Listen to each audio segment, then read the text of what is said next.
বিরতিহীন সংবাদ দুপুরের আজকের আয়োজনে স্বাগত। টানা 1 ঘন্টার সাথে আছি সাফাত বিন ফরিদ। শুরুতেই জানিয়ে দিচ্ছি প্রধান শিরোনামগুলো। 5 দিনের ব্যবধানে পদ্মা সেতুর 10 নম্বর পিলারে আবারও ফেরির ধাক্কা। সুকানি ও মাস্টারের অবহেলাকে দায়ী করলেন নৌ প্রতিমন্ত্রী।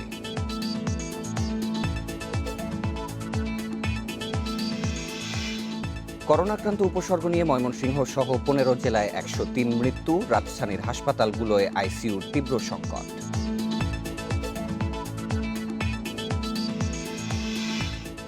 আমদানির পরেও বাজারে কাঁচা মরিচের কেজি 200 টাকায় ঠেকেছে। চালের দাম নিয়ন্ত্রণে শুল্ক কমালো সরকার।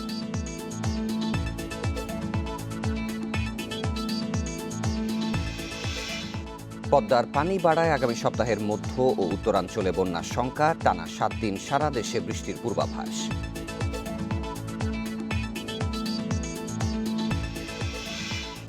এবং কান্দাহার ও লস্করগাঁ দখল করায় রাজধানী কাবুল ছাড়া সব বড় শহর তালেবান নিয়ন্ত্রণে। নাগরিকদের উদ্ধারে সেনা পাঠাচ্ছে যুক্তরাষ্ট্র।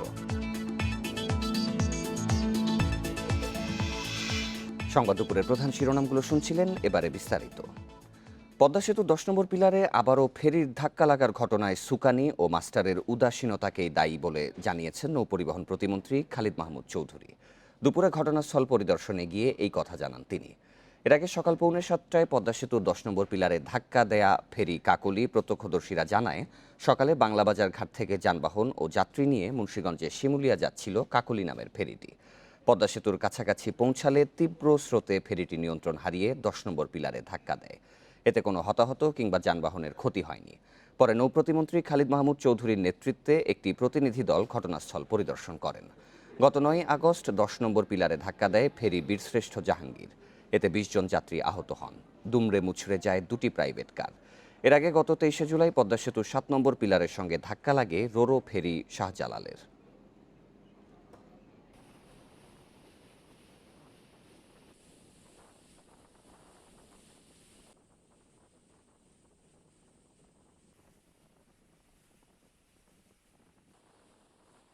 আমাদের সংস্থা থেকেও ব্যবস্থা গ্রহণ করা হয়েছে। কিছু নির্দেশনা ছিল, এই নির্দেশনার ক্ষেত্রে পালনের ক্ষেত্রে কিছুটা আমরা উদাসীনতা লক্ষ্য করেছি। পদ্মা সেতু পুরোপুরিভাবে চালু হওয়ার পর আমরা ওই বাংলা বাজারে যে ঘাটটি আছে সেই ঘাটটা আমরা আর ব্যবহার করতে পারবো না, পদ্মা সেতুর সার্বিক বাঁধের নিরাপত্তার কারণে। তো সেক্ষেত্রে আমরা মাঝিকান্দিটা ঘাট হিসাবে, ফেরিঘাট হিসাবে আমরা ব্যবহার করতে চাই। সেটারই একটি প্রাথমিক পরিদর্শন আমরা করেছি। এ বিষয়ে আরও জানাতে পার মুন্সিগঞ্জের শিমুলিয়া ঘাট থেকে যোগ দিচ্ছেন সহকর্মী বিপ্রজিৎ চন্দ্র। বিপ্রজিৎ, যেমনটি নৌ পরিবহন মন্ত্রী বলছিলেন যে সুকানি ও মাস্টারের উদাসীনতার কারণে এই দুর্ঘটনা ঘটছে, এটি তৃতীয়বারের মতো হলো। ভবিষ্যতে এই ধরনের দুর্ঘটনা প্রতিরোধে কী ধরনের ব্যবস্থা নেওয়া হচ্ছে, আর সার্বিক পরিস্থিতি কেমন এখন? দেখুন, মাত্র কয়েকদিনের ব্যবধানে পরপর 3বার পদ্মা সেতুর পিলারে ধাক্কা লাগার ঘটনা। অনেকে বলছেন যে পদ্মা সেতু তৈরির এই কর্মযজ্ঞটি কিন্তু বেশ কয়েক বছর ধরে চলছে, কিন্তু তখন কিন্তু ধাক্কা লাগেনি। ধাক্কা লেগেছে গত 1 মাসের মধ্যে পরপর 3বার এই ঘটনা কিন্তু ঘটেছে। সকালে এই পদ্মা সেতু এলাকার বিভিন্ন আশপাশের এলাকা কিন্তু জাহাজে করে পরিদর্শন করেছেন নৌ পরিবহন প্রতিমন্ত্রী। তিনি যেটি জানিয়েছেন পরবর্তীতে ব্রিফ করে, সেটি হচ্ছে এই ঘাট স্থানান্তরের বিষয়ে হয়তো একটি সিদ্ধান্ত আসতে পারে। পদ্মা সেতু পুরোপুরিভাবে চালু হবার পর বাংলাবাজারের যে ঘাটটি সেটি মাঝিকান্দিতে সরিয়ে নেবার ব্যাপারে তিনি একটি নির্দেশনা দিয়েছেন। আর এই যে কাকুলি নামের ফেরিটি, এটি কিন্তু সবথেকে ছোট ফেরি, যেটা শিমুলিয়া রুটে চলাচল করা ফেরিগুলোর মধ্যে এটি সবথেকে ছোট। আমরা কিন্তু ফেরি সংশ্লিষ্ট লোকজনের সঙ্গে কথা বলবার চেষ্টা করেছি কিছুক্ষণ আগে। তারা আমাদেরকে যেমনটি জানিয়েছেন যে সকাল 6:45টার দিকে যখন যানবাহন এবং যাত্রী নিয়ে এই ফেরিটি আসছিল, ঠিক সেই মুহূর্তে যখন পদ্মা সেতুর পিলার অতিক্রম করছিল এই ফেরিটি, সেই মুহূর্তে প্রচণ্ড বাতাস এবং সেই সঙ্গে বৃষ্টি ছিল। এই বৃষ্টি এবং বাতাসের কারণেই কিন্তু ফেরিটি এক পর্যায়ে নিয়ন্ত্রণ ধরে রাখতে পারেনি এবং সেই নিয়ন্ত্রণ হারানোর কারণেই এক পর্যায়ে পিলারের সাথে সামান্য ঘষা লাগে, এমনটি তারা দাবি করছেন। আর যেহেতু কোনো হতাহত বা ক্ষয়ক্ষতি বিশেষ একটি হয়নি। তাতে করে এটা বোঝা যাচ্ছে যে তেমন বেশি জোরে ধাক্কা হয়তো লাগেনি। আর এ বিষয়ে নৌপরিবহন প্রতিমন্ত্রী খালিদ মাহমুদ চৌধুরী যেটা বলছেন যে এভাবে যে প্রতিনিয়ত ধাক্কা লাগার ঘটনা, এই প্রথমবারের ঘটনা ঘটার পর কিন্তু ফেরিগুলোকে চলাচলের ব্যাপারে বেশ কিছু নির্দেশনা দেওয়া হয়েছিল এবং তিনি বলছেন সেই নির্দেশনাগুলো যথাযথভাবে প্রতিপালন না করবার কারণেই কিন্তু এ ধরনের ঘটনা ঘটছে। আর এছাড়া এই ঘটনাগুলো ঘটার পর এই দুপাশে পণ্যবাহী ট্রাকগুলো কিন্তু আটকে আছে বেশ কয়েকদিন ধরে এবং এই পণ্যবাহী ট্রাকগুলো আটকে থাকবার কারণেও কিন্তু এখানে একটি মানুষের ভোগান্তি তৈরি হয়েছে। তো খালিদ মাহমুদ চৌধুরী এর পর যেটি বলেছেন যে আজকে কিন্তু উচ্চ পর্যায়ের একটি সভা অনুষ্ঠিত হবে এবং সেই সভাতে পরবর্তী করণীয় ঠিক করা হবে, অর্থাৎ বারবার যে ধাক্কা লাগার ঘটনা ঘটছে সেই ঘটনা এড়িয়ে সংকট নিরসনে কি কি পদ্ধতি অবলম্বন করা যায় বা কি কি সতর্কতামূলক পদক্ষেপ নেওয়া যায় সে বিষয়ে একটি সিদ্ধান্ত আজই আসতে যাচ্ছে উচ্চ পর্যায়ের সভার পর। পদ্মা সেতুর পিলারে ফের ধাক্কা লাগার বিষয়ে মুন্সিগঞ্জ থেকে জানাচ্ছিলেন সহকর্মী বিপ্রজিৎ চন্দ্র। ময়মনসিংহ সহ 15 জেলায় 24 ঘন্টায় 103 জনের মৃত্যু হয়েছে। এর মধ্যে করোনায় 59 ও উপসর্গ নিয়ে মারা গেছেন 44 জন। সংক্রমণ ও মৃত্যুর হার কমাতে আরও কঠোরভাবে স্বাস্থ্যবিধি মানার আহ্বান চিকিৎসকদের। ময়মনসিংহ মেডিকেলে প্রতিদিনই বাড়ছে করোনা আক্রান্ত রোগীর সংখ্যা, একই সঙ্গে বাড়ছে মৃত্যুও। গত 24 ঘন্টায় মারা গেছেন 16 জন।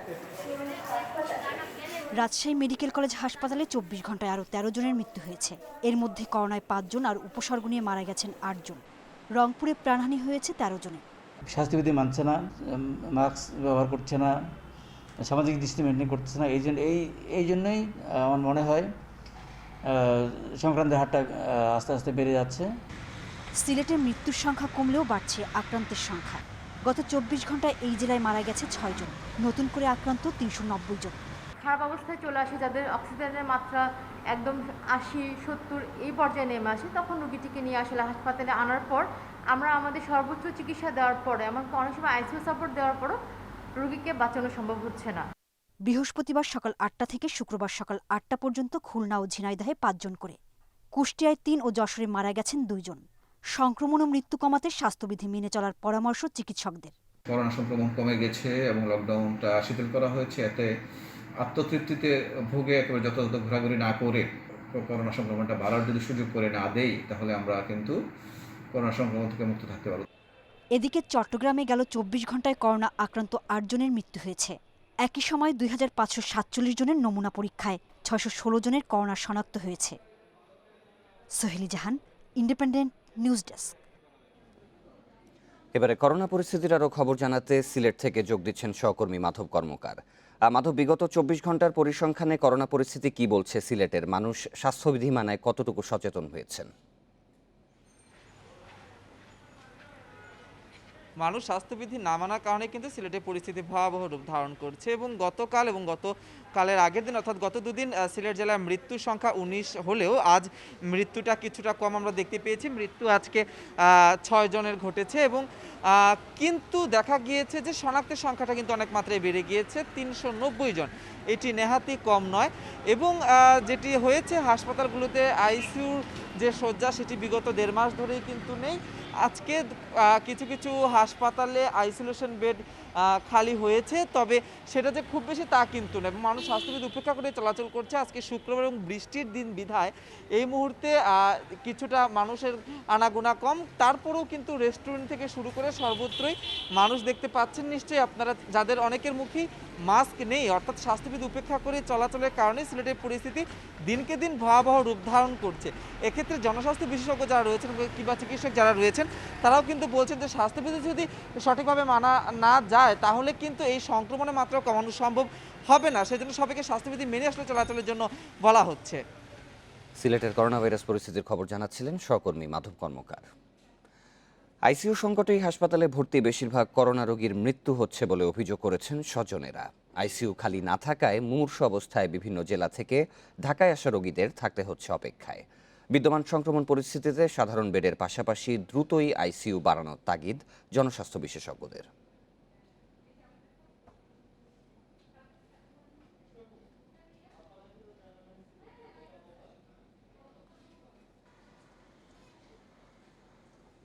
রাজধানীর কুর্মিটোলা জেনারেল হাসপাতালে করোনা রোগীদের ৩০০টি বেডের বিপরীতে আইসিইউ মাত্র 10টি।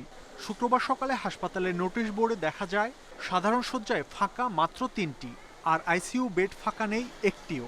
আইসিইউর সঙ্গে সঙ্গে দরকার ছিল, কিন্তু আইসিইউ তো ফাঁকা নাই, দিতে পারে নাই। যখন আইসিইউর কথা বলেছে তখন আমরা আইসিইউ পাইনি, কিন্তু 2 দিন পরে আমরা আইসিইউ পাইছি। কিন্তু ভিতরে যে রুগীগুলো মারা গেল সেগুলো আইসিইউর অভাবে মারা গেছে, যে তাদের হাই পাওয়ারের অক্সিজেন দরকার, আইসিইউ পাচ্ছে না, কোথাও ফাইন্যান্সিয়াল সাপোর্টও নাই, এর জন্য অনেকেই মারা যাচ্ছে। মুগদা মেডিকেল কলেজ হাসপাতালে দেখা গেছে একই চিত্র, 17টি আইসিইউ বেডের একটিও ফাঁকা নেই। রোগীর চাপ বাড়ায় রাজধানীর প্রায় সব হাসপাতালেই আছে আইসিইউর তীব্র সংকট।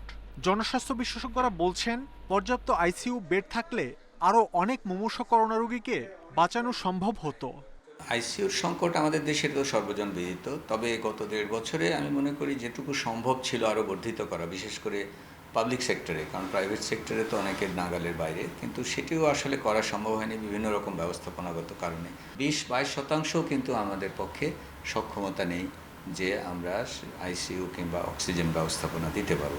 এদিকে সাপ্তাহিক ছুটির দিনেও দেশের বিভিন্ন জেলা থেকে করোনা রোগীরা আসছেন ঢাকায়। স্বজনরা জানান, রোগীর অবস্থার অবনতি হলে রাজধানীর হাসপাতালগুলোই ভরসা তাদের। আপনার সদর হাসপাতালে ছিল, 10 দিন পর ওকে রিসিভ করে দিল, এখানে চিকিৎসা হবে না, আপনি ঢাকা নিয়ে যান। শ্বাস টানতে খুব কষ্ট হতো, আর জ্বর ছিল, আর হলো কাশি ছিল। আমার আব্বা ভর্তি, করোনার জন্য ভর্তি করা হয়েছে, গত শনিবার আসছি। জেলা পর্যায়ে উন্নত চিকিৎসার সুযোগ সীমিত বলছেন ঢাকার বাইরে থেকে আসা রোগীর স্বজনেরা, তাই সারা দেশের হাসপাতালগুলোই আইসিইউ স্থাপন সহ চিকিৎসা সুবিধা বাড়ানোর দাবি তাদের। মাহমুদ শরীফ, ইন্ডিপেন্ডেন্ট নিউজ, ঢাকা। এবারে করোনা রোগীদের চিকিৎসার বিষয়ে আরও জানাতে মহাখালী ডিএনসিসি কোভিড ডেডিকেটেড হাসপাতাল থেকে যোগ দিচ্ছেন সহকর্মী মাহমুদ শরীফ। শরীফ, ছুটির দিনে আজকে ডিএনসিসি হাসপাতালের সার্বিক চিত্র কেমন দেখছেন? আইসিইউ এবং শয্যার যে সংকটের কথা বলা হচ্ছিল সেটি নিরসনে কর্তৃপক্ষ কোনো উদ্যোগ নিয়েছে কি?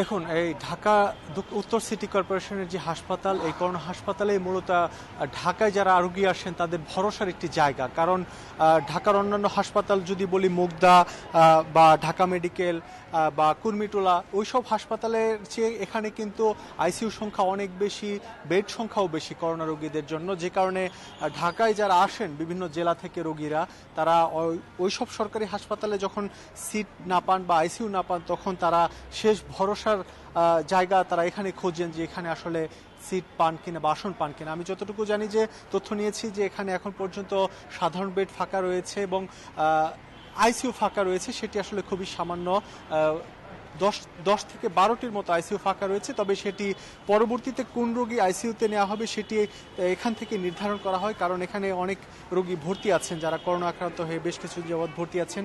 তাদের মধ্যেই মূলত যারা আইসিইউতে নেওয়ার মতো উপযোগী, মূলত তাদেরকে নেওয়া হয়। আর ঢাকার অন্যান্য হাসপাতালের চিত্র যদি বলি, সেখানে সাধারণ বেড বলা চলে বেশিরভাগ সরকারি হাসপাতালে ফাঁকা নেই, আর আইসিইউ তো বলা চলে একেবারে সব হাসপাতালেই আইসিইউতে রোগী ভরপুর। আর অন্যান্য হাসপাতালের তুলনায় এই হাসপাতালে যারা আসছেন দেশের বিভিন্ন এলাকা বা ঢাকায় বা বিভিন্ন এলাকা থেকে যারা আসছেন, তারা বলছেন যে মূলত অন্যান্য হাসপাতালের চেয়ে এই হাসপাতালে অনেকটা ভোগান্তি কম, অনেকটা জটিলতা কম ভর্তির ক্ষেত্রে বা আইসিইউ পাওয়ার ক্ষেত্রে, কারণ এখানে হাসপাতালটি মূলত করোনা রোগীদের চিকিৎসার জন্য করা হয়েছে। আমরা শুরু থেকে যে বিষয়টি দেখেছিলাম, ঢাকার বিভিন্ন প্রান্ত বা বিভিন্ন জেলা থেকে যখন রোগীরা আসেন, তখন মূলত এই ডিএনসিসির যে হাসপাতাল রয়েছে, এই হাসপাতালেই তারা ভর্তির জন্য প্রথমে চেষ্টা করেন। আর আসলে অনেক জটিলতা যাদের থাকে, মূলত করোনার পাশাপাশি আরও শারীরিক নানা ধরনের জটিলতা যাদের থাকে, মূলত তাদের এই হাসপাতালে কম ভর্তি করা হয়, এটি হাসপাতাল কর্তৃপক্ষ স্বীকার করেছে এবং যারা ভর্তি হন তারাও স্বীকার করছেন। কারণ এই হাসপাতালে অন্যান্য যে সুযোগ সুবিধা সেটি কিন্তু নেই। মূলত এখানে করোনা রোগীদের যে ধরনের সাপোর্ট প্রয়োজন বা যে ধরনের চিকিৎসা প্রয়োজন, এই হাসপাতালে কিন্তু সেই ধরনের চিকিৎসা দেওয়া হয়। এই কারণে মূলত বিভিন্ন জটিল রোগে আক্রান্ত যেসব করোনা রোগী, সেই সব করোনা রোগী কিন্তু এই হাসপাতালে ভর্তি হন না। করোনায় হাসপাতাল পরিস্থিতির খবর ডিএনসিসি কোভিড ডেডিকেটেড হাসপাতাল থেকে জানাচ্ছিলেন সহকর্মী মাহমুদ শরীফ। টানা কয়েক মাস ধরেই করোনা রোগীর চাপ বাড়ছে রাজশাহী মেডিকেল কলেজ হাসপাতালে। করোনা ইউনিটে 14টি ওয়ার্ড থাকার পরও চিকিৎসা দিতে গিয়ে হিমশিম খাচ্ছে কর্তৃপক্ষ। করোনা চিকিৎসায় গুরুত্ব দিতে গিয়ে ব্যাহত হচ্ছে সাধারণ রোগীদের চিকিৎসাও।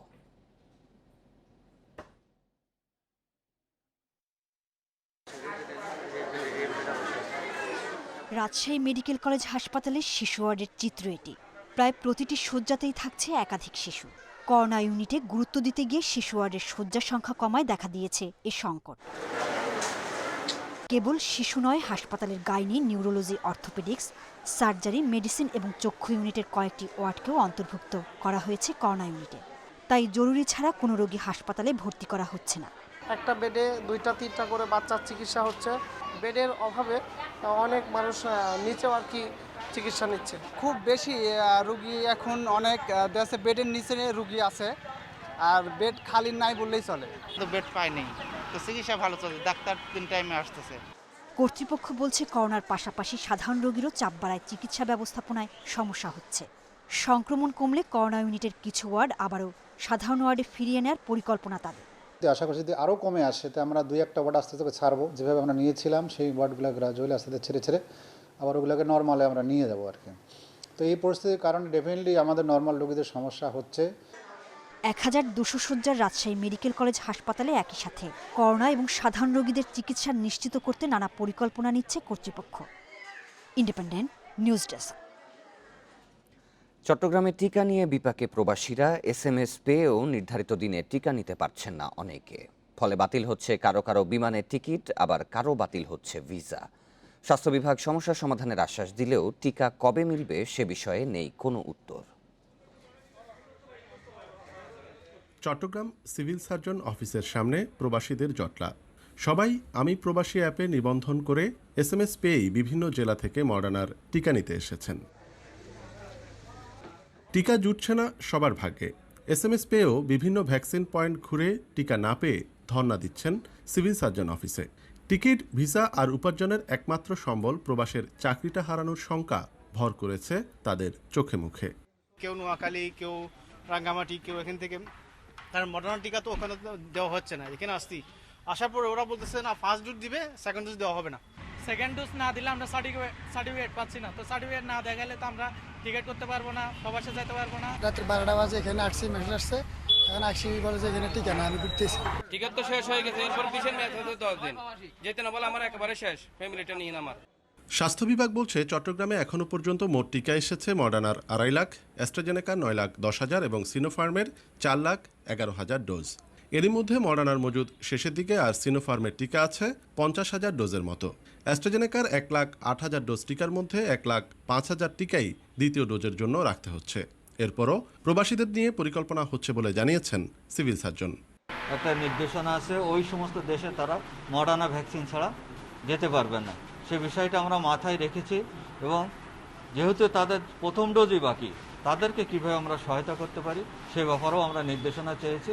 আমরা আশা করি সেখানেও একটা ইতিবাচক একটা নির্দেশনা আমরা পাব। চট্টগ্রামে এখনও পর্যন্ত 24 লাখ নিবন্ধনের বিপরীতে টিকা পেয়েছেন 14 লাখ মানুষ। অনুপম শীল, ইন্ডিপেন্ডেন্ট নিউজ, চট্টগ্রাম। রাজধানীর বাজারে অস্বাভাবিকভাবে বেড়েছে কাঁচামরিচের দাম। প্রতি কেজি কাঁচামরিচ বিক্রি হচ্ছে প্রায় 200 টাকায়। এদিকে এখনও কমেনি চালের দাম। বাজার সহনীয় রাখতে চালের আমদানি বাড়াতে শুল্ক কমিয়েছে সরকার। ছুটির দিনে রাজধানীর কাঁচা বাজারে ক্রেতা সমাগম ছিল কিছুটা কম। বাজারে ক্রেতা বিক্রেতার দেখা গেছে স্বাস্থ্যবিধি মানার অনীহা। এক সপ্তাহের ব্যবধানে বাজারে কাঁচামরিচের দাম বেড়েছে 100 টাকারও বেশি। কারওয়ান বাজারে প্রতি কেজি কাঁচামরিচ বিক্রি হচ্ছে 150 টাকায়। হাতিরপুল, পলাশী সহ বেশিরভাগ বাজারে তা মিলছে কেজি প্রতি 180 থেকে 200 টাকায়। আমরা কয়েকদিন আগেও 10 টাকা 20 টাকা কেজি বিক্রি করছি। হঠাৎ করে যে বৃষ্টি, বন্যা, বাদল, এর কারণে ভাই হঠাৎ করে দামটা বেড়ে গেছে। সাধারণ পাবলিক মনে করেন রিক্সা চালায়, দিন মজুরে কত টাকা কাজ করে, আর দোকানে মনে করেন ঘরে 10 টাকার মরিচ কিনলে তো মনে করেন যে 1 তরকারি রান্না করতে হয় না? তা আমাদের জন্য অনেক সমস্যা ভাই। এদিকে বাজারে এখনও বাড়তি দামে বিক্রি হচ্ছে চাল। মোটা চাল প্রতি কেজি 50 থেকে 52 টাকা, আর মিনিকেট নামে সরু চাল কিনতে হচ্ছে মানবেদে 60 থেকে 70 টাকায়। বাজার নিয়ন্ত্রণে বৃহস্পতিবার চালের আমদানি শুল্ক 62.5% থেকে 25% করেছে সরকার। খাদ্য সচিবের দাবি, এতে কমবে চালের দাম। ব্যবসায়ী, মিলার এবং কৃষক সব জায়গায় স্টক থাকার কারণে হয়তো অ্যাভেলেবিলিটিটা নাই, কিন্তু আপনি বুঝেন যে ফাইন্যান্সিয়াল প্রোডাক্ট বেশি দিন স্টক করে রাখা যায় না। আমাদের কিন্তু এই আমদানিটা কিন্তু অভাব না।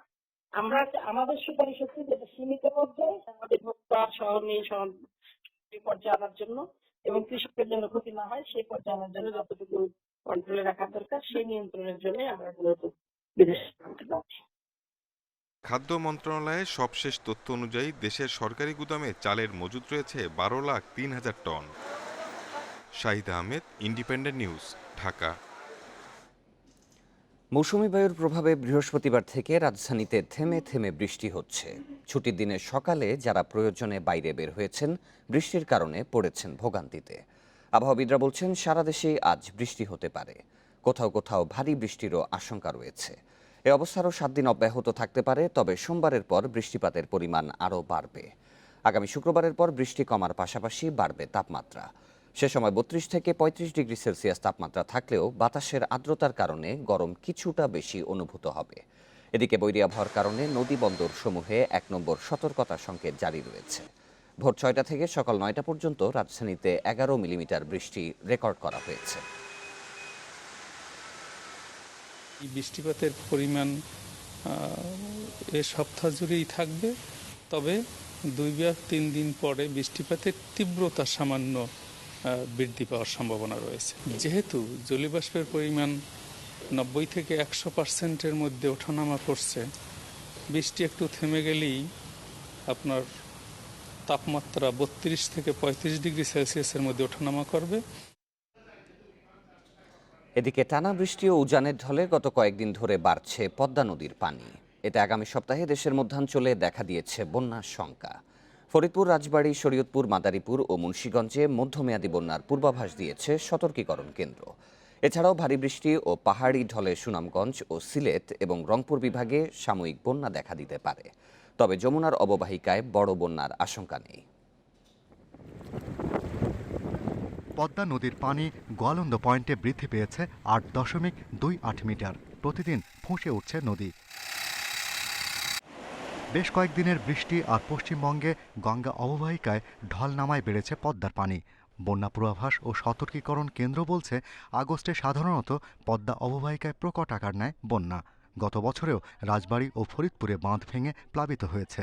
শরীয়তপুর, মাদারীপুর, টাঙ্গাইল, মানিকগঞ্জ ও মুন্সিগঞ্জে পদ্মার পানিতে প্লাবিত হয় লোকালয়, কৃষিজমি। এবারও এই অববাহিকায় তলিয়ে যাওয়ার শঙ্কা।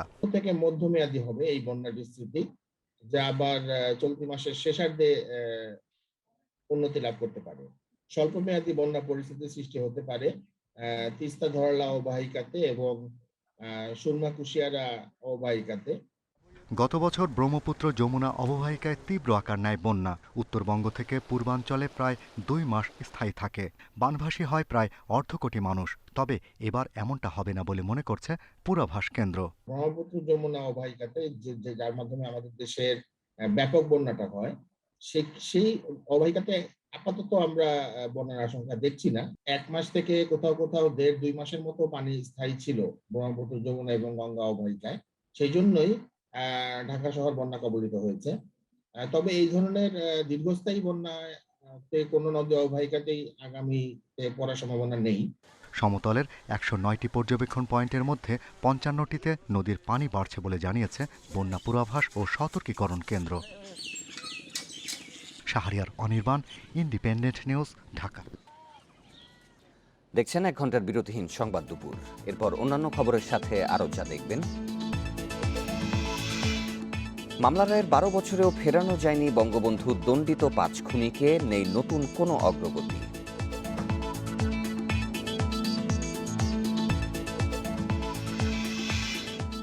দেশের উন্নয়ন ঠেকাতেই 15ই আগস্ট বঙ্গবন্ধুকে হত্যা করা হয়, জাতীয় শোক দিবস উপলক্ষে এক অনুষ্ঠানে বললেন স্বরাষ্ট্রমন্ত্রী।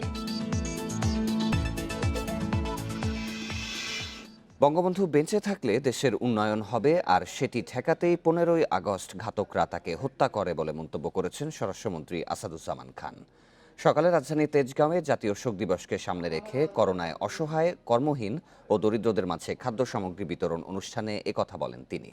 স্বরাষ্ট্রমন্ত্রী বলেন, বঙ্গবন্ধু না থাকলেও তার আদর্শ অনুসরণ করেই তার কন্যা শেখ হাসিনা দেশ পরিচালনা করছেন। করোনার মধ্যে উন্নয়ন বাজেট কমিয়ে তিনি অসহায়দের খাদ্যের ব্যবস্থা করেছেন। পরে সাংবাদিকদের প্রশ্নের জবাবে স্বরাষ্ট্রমন্ত্রী বলেন, সম্প্রতি যেসব পুলিশ সদস্য বিভিন্ন অপরাধে নিজেদের জড়িয়েছেন, আইন অনুযায়ী তাদেরও শাস্তি হবে। কেউই আইনের ঊর্ধ্বে নয়।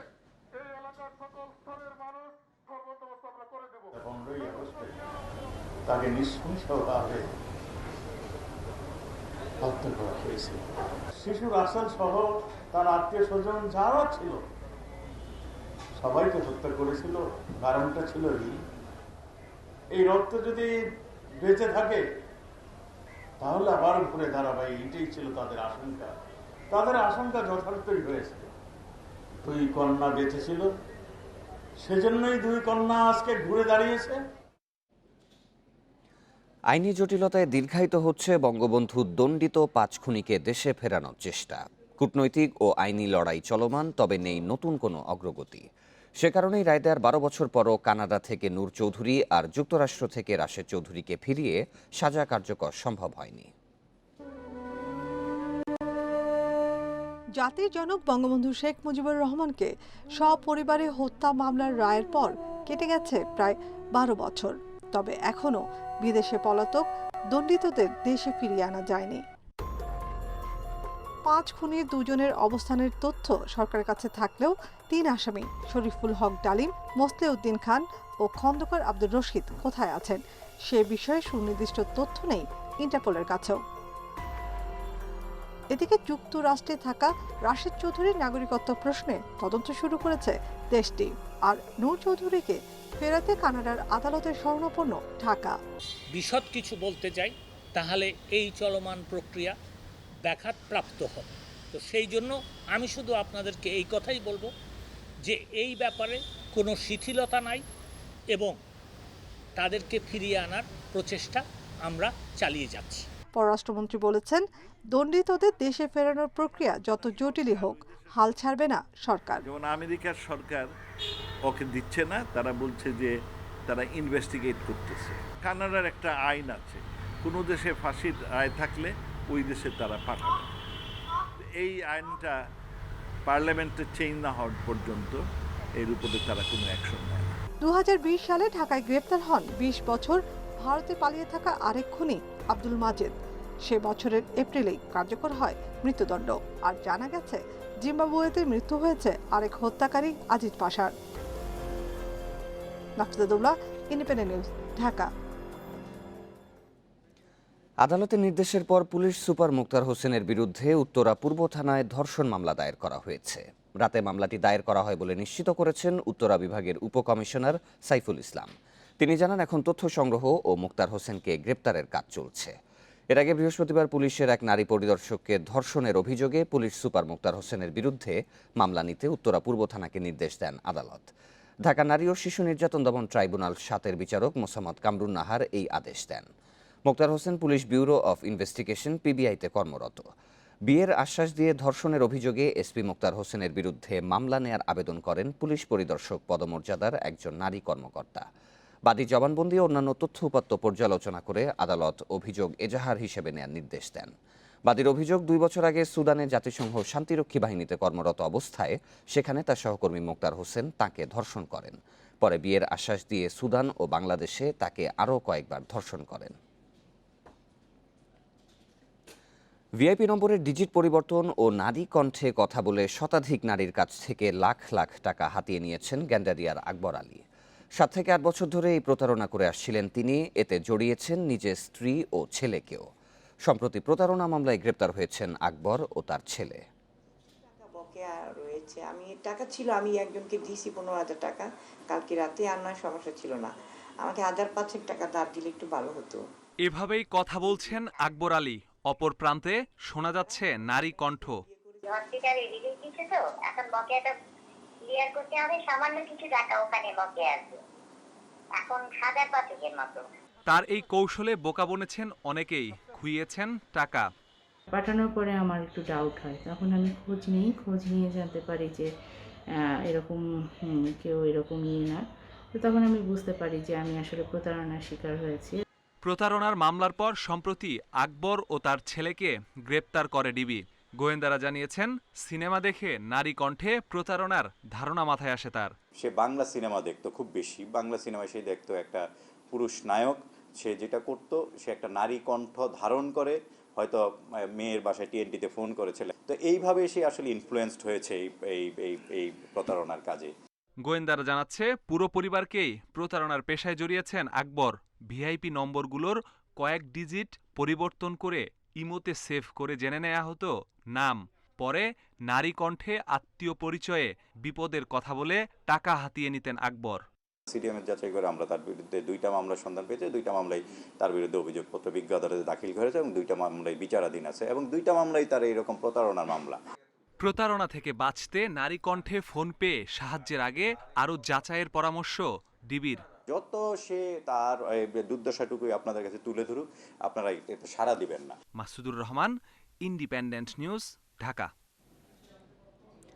খ্যাতিমান চলচ্চিত্র নির্মাতা তারেক মাসুদ এবং এটিএন নিউজের সাবেক প্রধান নির্বাহী কর্মকর্তা মিশুক মুনিরের 10ম মৃত্যুবার্ষিকী আজ। 2011 সালের এই দিনে মানিকগঞ্জে এক ভয়াবহ সড়ক দুর্ঘটনায় তারা দুজন সহ 5 জন মারা যান। 1985 সালে বরেণ্য চিত্রশিল্পী SM সুলতানকে নিয়ে প্রামাণ্যচিত্র আদম সুরত নির্মাণ করে পরিচিতি পান তারেক মাসুদ। এরপর 1995 সালে নির্মাণ করেন মুক্তিযুদ্ধের ইতিহাস নির্ভর 2টি প্রামাণ্যচিত্র মুক্তির গান ও মুক্তির কথা। 2002 সালে প্রথম পূর্ণদৈর্ঘ্য চলচ্চিত্র মাটির ময়না নির্মাণ করেন তিনি। শহীদ বুদ্ধিজীবী মুনির চৌধুরীর ছেলে মিশুক মুনির ঢাকা বিশ্ববিদ্যালয়ের গণযোগাযোগ ও সাংবাদিকতা বিভাগের পাঠ শেষে ওই বিভাগেই দীর্ঘদিন শিক্ষক হিসেবে দায়িত্ব পালন করেন। নিজ নিজ ক্ষেত্রে বিশেষ অবদানের স্বীকৃতিস্বরূপ 2012 সালে তারেক মাসুদ ও মিশুক মুনিরকে মরণোত্তর 21 পদকে ভূষিত করে সরকার।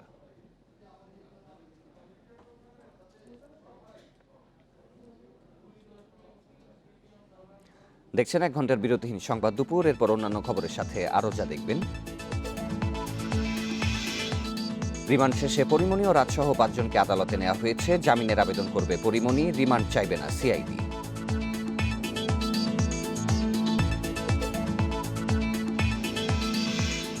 আজ থেকে শুরু হচ্ছে ইউরোপের 3 শীর্ষ লীগ। রোমাঞ্চকর লড়াইয়ে জমে উঠবে লা লিগা, ইপিএল ও বুন্ডেসলিগা।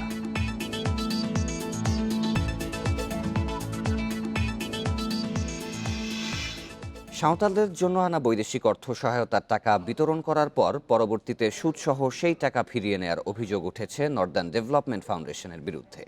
ডোনারের সাথে চুক্তি অনুযায়ী নিম্ন আয়ের সাঁওতাল জনগোষ্ঠীর মধ্যে যারা অন্যের নিকট জমি বন্ধক রেখেছে তাদের জমির টাকার বিনিময়ে উদ্ধার করে দেওয়ার কথা।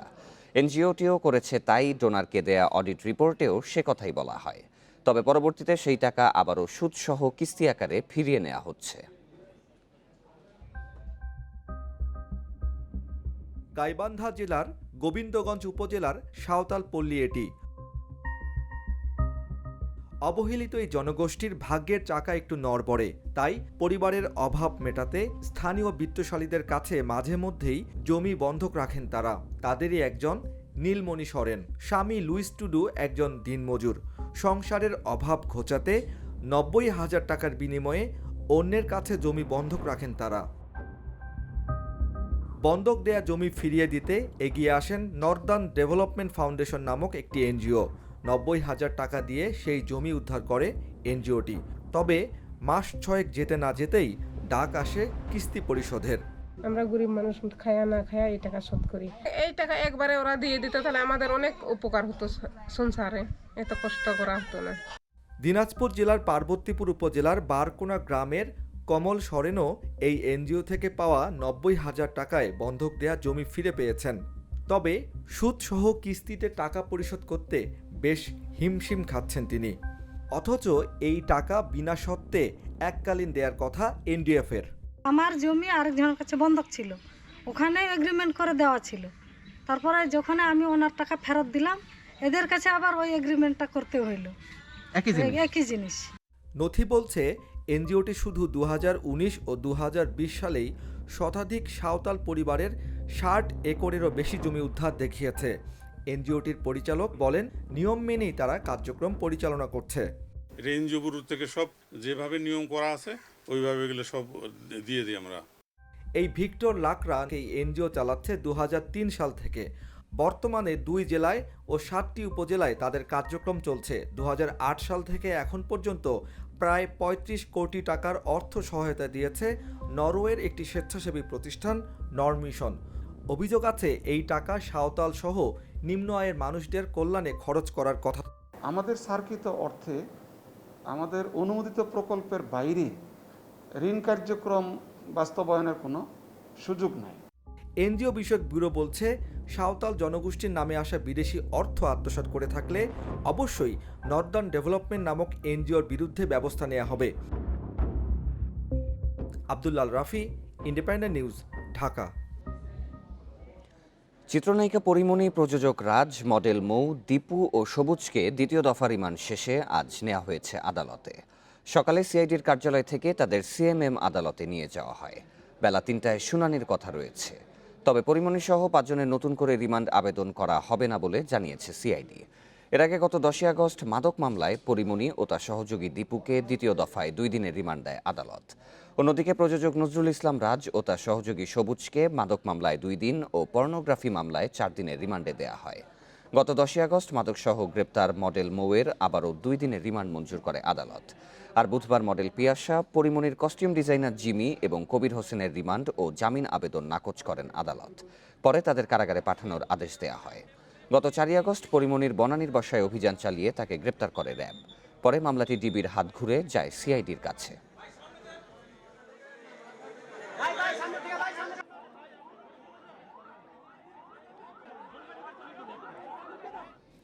গবেষণাসহ উচ্চশিক্ষার মান বাড়াতে ৪,২০০ কোটি টাকার প্রকল্প নিচ্ছে সরকার। প্রকল্পটি শিগগিরই পাশ হবে জানিয়েছে বিশ্ববিদ্যালয় মঞ্জুরি কমিশন। তবে গবেষকেরা বলছেন, শুধু অর্থ বরাদ্দ নয়, সুফল পেতে খাত চিহ্নিত করে উপযুক্ত ব্যক্তিদের এর সঙ্গে যুক্ত করতে হবে। ঢাকা বিশ্ববিদ্যালয় বুয়েট সহ দেশের কোনো বিশ্ববিদ্যালয়ই বিশ্ব র্যাঙ্কিংয়ে উল্লেখ করার মতো জায়গায় আসতে পারছে না। এর একটি বড় কারণ পর্যাপ্ত গবেষণা না হওয়া। এই অবস্থা থেকে বেরিয়ে আসতে হায়ার এডুকেশন এক্সেলারিটি ট্রান্সমিনেশন প্রকল্প নিচ্ছে সরকার। এর আওতায় গবেষণার সুযোগ সৃষ্টির পাশাপাশি তথ্য প্রযুক্তি অবকাঠামো, ল্যাবরেটরির উন্নয়ন হবে। তৈরি হবে আন্তর্জাতিক মানের ওয়েবসাইটও। ক্যাপাসিটি বিল্ডিং, বিশ্ববিদ্যালয়গুলোকে ওয়ার্ল্ড র্যাঙ্কিংয়ে নিয়ে যাওয়ার জন্য শিক্ষকদের গ্রুপভিত্তিক গবেষণা, ব্যক্তিকেন্দ্রিক গবেষণা, এই প্রকল্পগুলোর উপরই কাজ হচ্ছে। কাজ শেষ পর্যায়ে। আমরা সর্বশেষ ওয়ার্ল্ড ব্যাংকের সাথে মিটিং করে, শিক্ষা মন্ত্রণালয়ের সাথে মিটিং করে আমরা ডেভেলপমেন্ট প্রজেক্ট আমরা সাবমিট করেছি। এ প্রকল্পে ২,৪০০ কোটি টাকা দিচ্ছে সরকার, বাকি ১,৮০০ কোটি টাকা আসছে বিশ্ব ব্যাংক থেকে। সব পাবলিক বিশ্ববিদ্যালয় সহ এশিয়ান ইউনিভার্সিটি ফর উইমেন পাবে এই অর্থ সহায়তা। মেয়াদ প্রথমে 3, পরে আরও 3 বছর চলমান থাকবে প্রকল্পটি। বর্তমান যে প্রকল্পটি আসতেছে, এখানে 60% বাংলাদেশ সরকার অর্থ প্রদান করবেন, 62%, আর সেখানে ওয়ার্ল্ড ব্যাংক দিবেন 38%। এ উদ্যোগে সন্তুষ্ট গবেষকরাও, তবে বলছেন এর সুফল পেতে অর্থ খরচের খাত, এর স্বচ্ছতা নিশ্চিত করা সহ তদারকে দক্ষ ব্যক্তিদের যুক্ত করতে হবে। উন্নয়নশীল দেশে প্রতিটা টাকার সদ্ব্যবহার করা উচিত। এই মুহূর্তে আমাদের উচিত হলো আমাদের দেশের জন্য, আমাদের সমাজ ব্যবস্থার জন্য, আমাদের মানুষের জন্য যেটা সরাসরি কাজে লাগবে, যে গবেষণাগুলো কাজে লাগবে, সেই গবেষণাগুলোকেই মূলত ফোকাস করা উচিত। এর আগে 2010 সালেও উচ্চশিক্ষার মান উন্নয়নে ২৫০০ কোটি টাকার একটি প্রকল্প নিয়েছিল সরকার। সেটি শেষ হয় 2018 সালে। নূরে আলম, ইন্ডিপেন্ডেন্ট নিউজ, ঢাকা। নরসিংদীর শিবপুরে মাইক্রোবাসের ধাক্কায় বৃহস্পতিবার সন্ধ্যায় মোটরসাইকেলের 2 আরোহী নিহত হয়েছেন। তবে এটিকে পরিকল্পিত হত্যাকাণ্ড বলে দাবি করেছেন নিহতের স্বজনেরা। বৃহস্পতিবার সন্ধ্যায় ঢাকা সিলেট মহাসড়কের কামারটেক এলাকায় এই দুর্ঘটনা ঘটে। তবে এখনও মৃত্যুর ঘটনায় কোনো মামলা দায়ের হয়নি। নিহত মনির হোসেন ও শাহনশাহ আলম বিপ্লবের বাড়ি বেলাব উপজেলার বারুইচা গ্রামে। নরসিংদী শহরে কাজ শেষে বৃহস্পতিবার সন্ধ্যায় মোটরসাইকেলে বাড়ি ফিরছিলেন তারা। শিবপুরের কামারটেক এলাকায় পিছন থেকে দ্রুত গতির একটি মাইক্রোবাস চাপা দেয় তাদের। ঘটনাস্থলে মৃত্যু হয় দুজনের। খবর পেয়ে হাইওয়ে পুলিশ মরদেহ উদ্ধার ও মাইক্রোবাসটি জব্দ করে, তবে চালক পালিয়ে গেছে।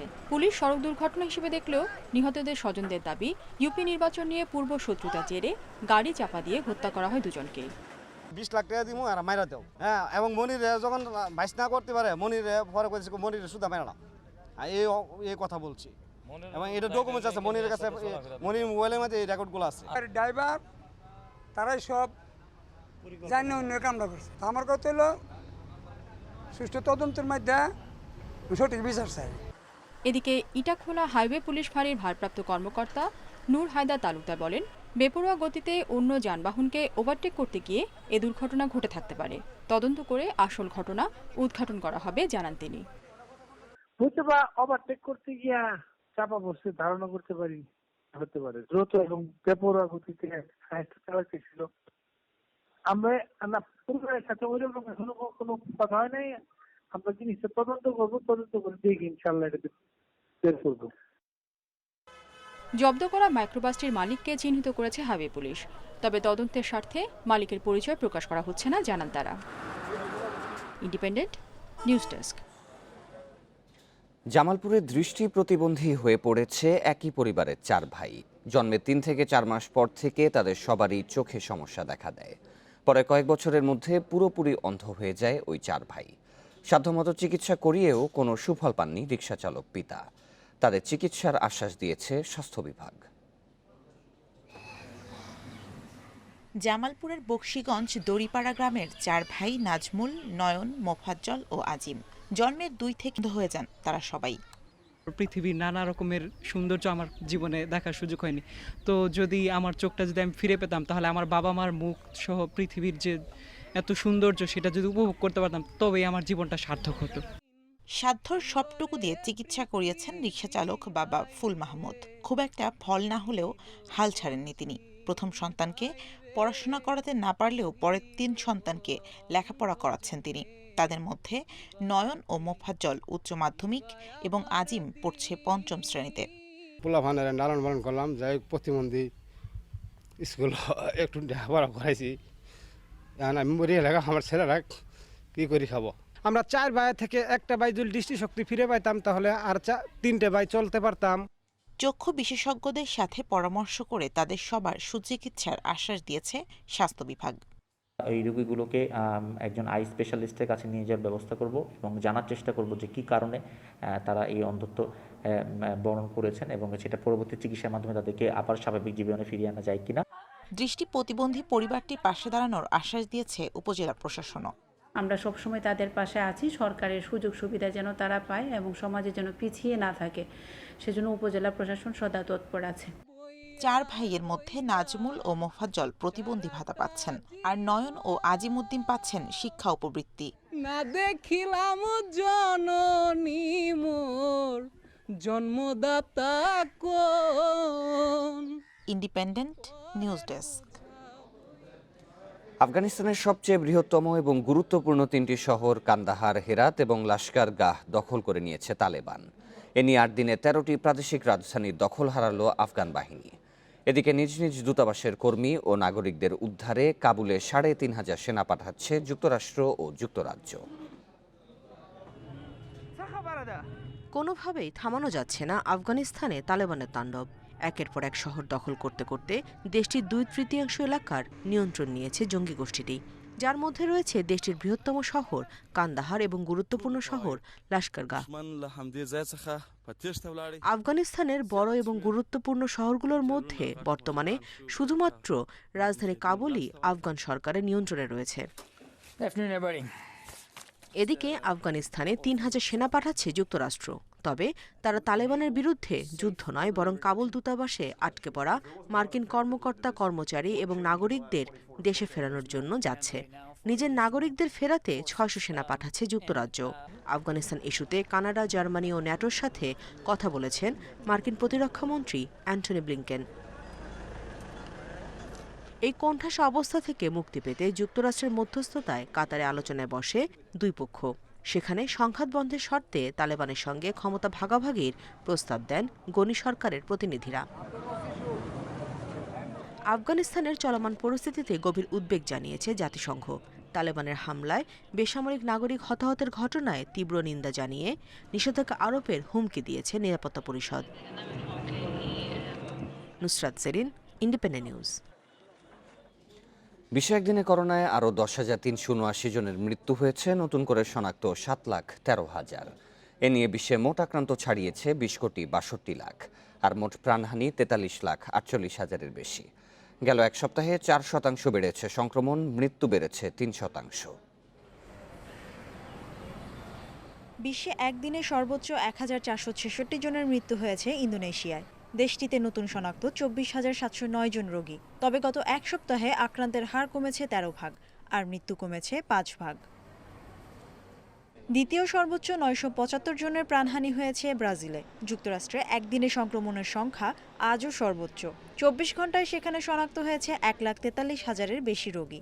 এক সপ্তাহে সংক্রমণ বেড়েছে 23 ভাগ, আর মৃত্যু 15%। এদিকে ইমিউন সিস্টেম বাড়াতে 1 ডোজ টিকা বেশি দেওয়ার অনুমোদন দিয়েছে যুক্তরাষ্ট্রের খাদ্য ও ওষুধ পর্যবেক্ষক সংস্থা FDA। বিশ্বে একদিনে দ্বিতীয় সর্বোচ্চ 40,000 মানুষ শনাক্ত হয়েছে ভারতে। দেশটিতে একদিনে 583 জনের প্রাণহানি হয়েছে। ইরানে এক সপ্তাহে 40% বেড়েছে মৃত্যুহার, আর সংক্রমণ বেড়েছে 13%। অস্ট্রেলিয়ায় করোনায় একদিনে সর্বোচ্চ 390 জন শনাক্ত হয়েছে। এদিকে টিকা কার্যক্রমকে সচল রাখার লক্ষ্যে আর্জেন্টিনায় স্পুতনিক ভি টিকা স্থানীয়ভাবে উৎপাদন করে বিতরণ শুরু হয়েছে। ইউরোপে সংক্রমণ এবং মৃত্যু বেড়েছে 3%। যুক্তরাজ্য, ইতালি, গ্রিসে বেড়েছে সংক্রমণ ও মৃত্যু। Mushrifa Nuzhat, independent news. জার্মানিতে করোনা টিকার বদলে স্যালাইন পানি দেওয়ার অভিযোগ উঠেছে এক নার্সের বিরুদ্ধে। এর ফলে উত্তর জার্মানির 8,000-এরও বেশি মানুষকে অবিলম্বে আবারও টিকার আওতায় আনা হচ্ছে। ফ্রিসল্যান্ডে অবস্থিত একটি টিকা কেন্দ্রে মার্চ ও এপ্রিল মাসে এই ঘটনা ঘটে বলে জানিয়েছে কর্তৃপক্ষ। প্রাথমিকভাবে মাত্র 6 জনকে টিকার বদলে স্যালাইন পানি দেওয়ার বিষয়টি ধারণা করা হলেও তদন্তে দেখা যায় আরও অনেকের ক্ষেত্রেই এমন ঘটনা ঘটেছে।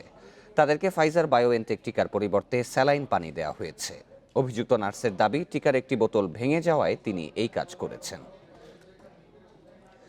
দাবানলের পর এবার বন্যা ভূমিধসের মুখে তুরস্ক। কৃষ্ণসাগরীয় অঞ্চল কাস্তামনো ও সিনোপ প্রদেশে এতে মারা গেছেন অন্তত 11 জন, 5 শিশুসহ নিখোঁজ অনেকে।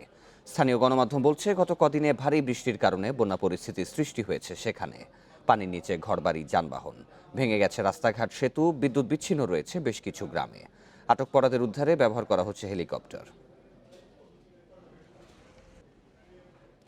2022 টি-20 বিশ্বকাপ পর্যন্ত বাংলাদেশ ক্রিকেটের সঙ্গে থাকছেন অ্যাশওয়েল প্রিন্স। সাউথ আফ্রিকান এই ব্যাটিং কোচের কাজে সন্তুষ্ট বিসিবি। মূলত জিম্বাবুয়ে সফরের পারফরমেন্সেই চাকুরি পাকা হয়েছে তার। ওই সফরে অস্থায়ী ভিত্তিতে দায়িত্ব পান প্রিন্স। পরবর্তীতে পূর্ণ মেয়াদে টাইগারদের ব্যাটিং কোচের প্রস্তাব পাওয়ার পর সাউথ আফ্রিকার ওয়েস্টার্ন প্রভিন্সের দায়িত্ব থেকে ইস্তফা দিয়েছেন তিনি। নিউজিল্যান্ড সিরিজ থেকেই প্রিন্সকে পাচ্ছে সাকিব রিয়াদরা। প্রিন্সের অন্তর্ভুক্তিতে সম্পূর্ণ হলো টাইগার কোচিং স্টাফ, যেখানে সাউথ আফ্রিকানদের আধিপত্য।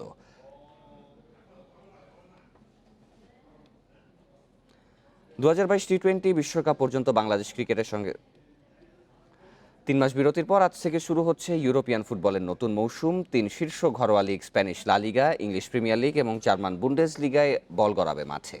লা লিগার উদ্বোধনী ম্যাচে রাত 1টায় ভ্যালেন্সিয়ার প্রতিপক্ষ গেটাফে, একই সময়ে ইংলিশ প্রিমিয়ার লিগে ব্রেন্টফোর্ডের মাঠে খেলবে আর্সেনাল। ইউরো ও কোপা আমেরিকা শেষে সামনে নতুন মৌসুমের চ্যালেঞ্জ। দলবদলের হাওয়ায় বদলে গেছে অনেক সমীকরণ। সেরা তারকাদের দলে টেনে লিগ শিরোপা জেতার আশায় বড় দলগুলো। It's not football, it's La Liga. লা লিগার 2 ঘোড়ার দৌড় প্রবাদ বাক্য ভুল প্রমাণ করে গেলবার শিরোপা উৎসব করে অ্যাটলেটিকো মাদ্রিদ। এবারের আসরে তাই এসেছে নতুন মাত্রা। বার্সেলোনা ও রিয়াল মাদ্রিদের সামনে এখন শিরোপা পুনরুদ্ধারের মিশন, আর মুকুট ধরে রাখার চ্যালেঞ্জ সিমিওনির দলের। বিশ্বের সেরা ফুটবলার মেসি পিএসজিতে যাওয়ায় স্প্যানিশ লিগ কিছুটা আকর্ষণ হারাবে বলছেন ফুটবল বোদ্ধারা। বার্সার পাশাপাশি চাপে আছে প্রতিদ্বন্দ্বী রিয়াল মাদ্রিদও। অধিনায়ক ও রক্ষণের কাণ্ডারি রামোসকে হারিয়ে লস ব্লাঙ্কোরাও দ্বিধায়।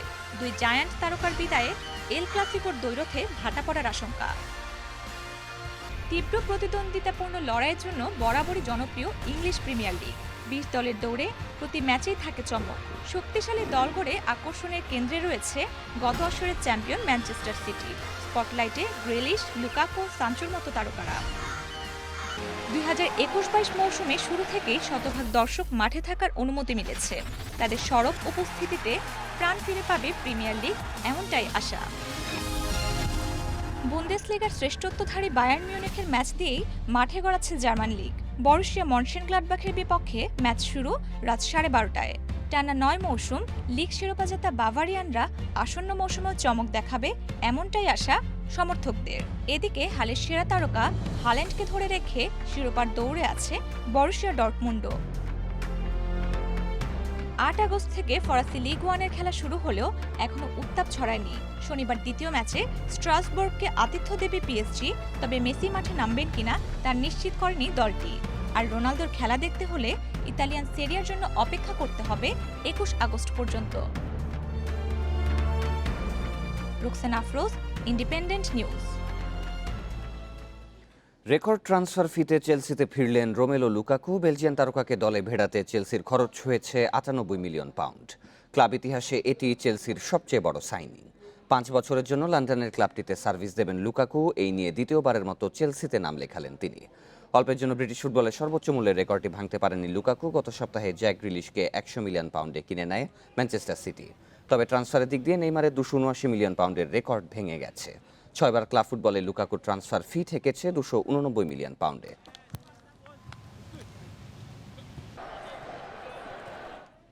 এই ছিল বিরতিহীন সংবাদ দুপুরের আজকের আয়োজনে। ইন্ডিপেন্ডেন্ট টেলিভিশনের সব খবর আরও বিস্তারিত জানতে চোখ রাখুন ফেসবুক, ইউটিউব এবং টুইটারে। ধন্যবাদ সবাইকে।